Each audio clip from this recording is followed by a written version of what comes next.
Welcome in, everybody, and what a wonderful video we have in store for you today.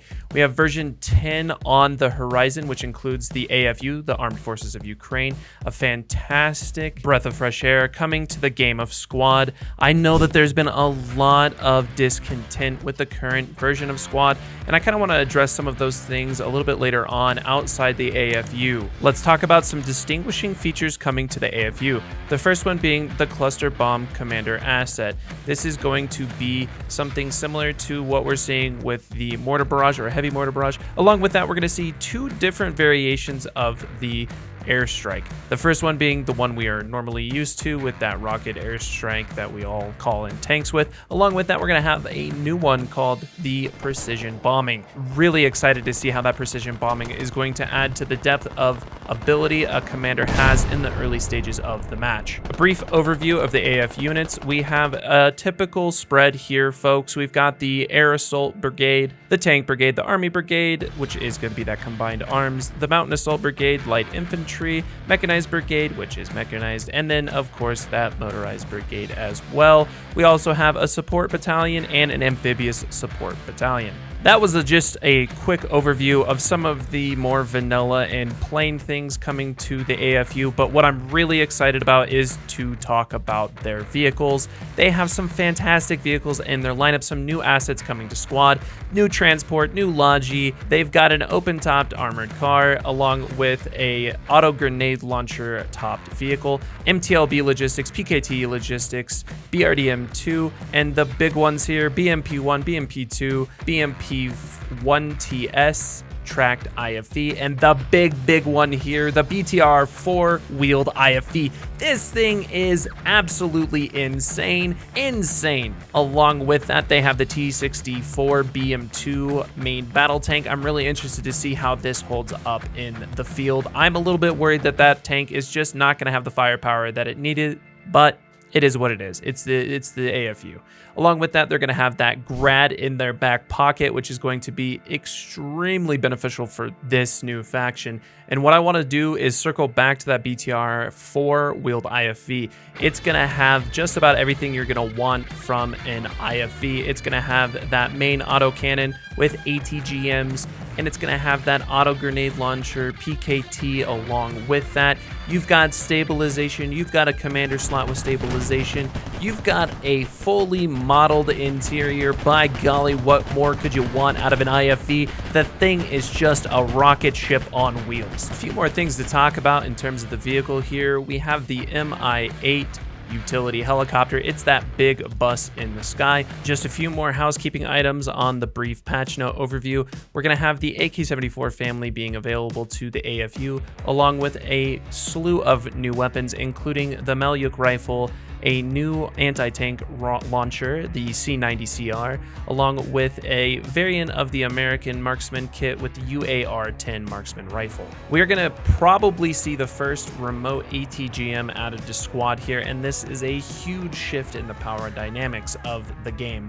You originally had armor that was able to counter ATGMs via killing infantry off of that ATGM. Now you have remote operated ATGMs through the AFU. You might be jumping around a little bit this video as I'm kind of stumbling into things as I'm recording it. I just realized that the lead crewman, lead pilot, and both crewman and pilot alike have the first assault rifle for that kit. I don't know how much it will actually change the impact of the game, but it is very interesting that they're going to be giving the AFU these powerful assault rifles on the pilot and crewman. We're going to begin to dive into some of my own opinions on how this faction is going to change the game of Squad.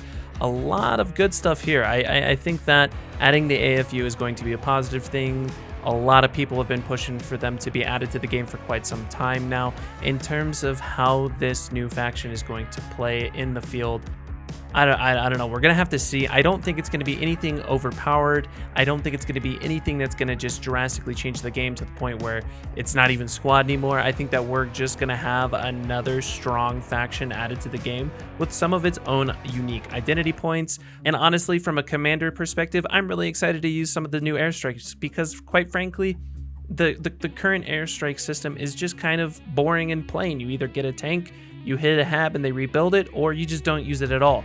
So I'm really interested to see how this bombing airstrike impacts how we utilize and play Commander. AFU is a good addition to the game given my initial preconceptions of it. I haven't been able to play it quite yet, but I think that it is I feel like there is a lot of overlap in some of the factions that come into Squad where it feels extremely repetitive, and I don't really get that sentiment when it comes to the AFU. Ideally, I would have liked to see some of their own, more of their own unique assets in the game, but quite frankly, I'm not sure they have very many unique assets to begin with. I just don't know. But in the end, AFU gets a thumbs up early on. The next thing I want to move into is some of the vehicle adjustments that have come into Squad in the version 10 update. We're seeing a little bit of it in the playtest as we play it, but the big thing is it seems that vehicle handling is at least starting to move into an area where it is somewhat tolerable. Granted, there is a slew of issues along with that, including guns, smoke, you know the list. I at this point, I think my brain's so fried with the giant pile of issues with the game that it's hard to remember some of them at this moment. But the vehicle handling is at least starting to move into an area that is somewhat tolerable. And that's the big thing, tolerable.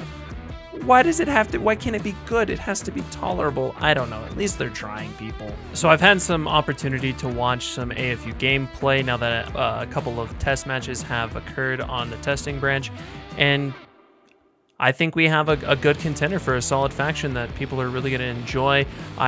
As you're seeing here, saw a tank take on a T-72 and come out on top in a 1v1, although the T-72 had his armor pointed in the wrong direction, but it's a small example. Along with that, you also saw that BMP take on the other BTR-80 or BTR-4 that's new into the match and successfully win. So I think that the AFU are going to have some really strong assets to bring onto the field. I'm not exactly sure how the infantry is going to play because I just haven't had the opportunity to take on that role, but I honestly think that this is going to be a good addition to the game. Not quite the breath of fresh air that I'm personally looking for, but it could be a breath of fresh air that some of the player base has been wanting and asking for. Moving past this, I would like to see a lot more adjustments focused on overall quality of life adjustments to the game of Squad. I know that content is what brings people in and what keeps people here, but I also think that quality of life improvement also plays a drastic role in the overall enjoyment and consistency of the player base. As we can see with Battlefield being on our radar, it seems that the player base just continues to hemorrhage, and I think that the Ukrainian faction could be a benefit to us. Here's to hoping that version 10 of Squad brings a whole new slew of adjustments to improve our quality of life outside of what has been discussed in this video. So if you haven't already, please like and subscribe the video and stay tuned for more.